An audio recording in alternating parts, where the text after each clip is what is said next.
we've got a new member with us today. I told him to give you all hell. I'm hoping you return the favor.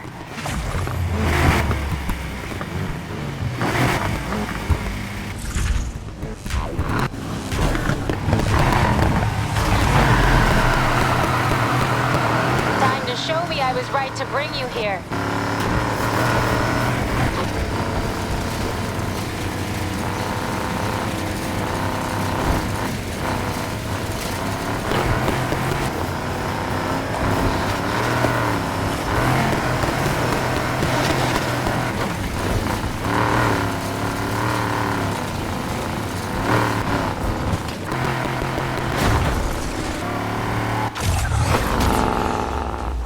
You exposed us out there.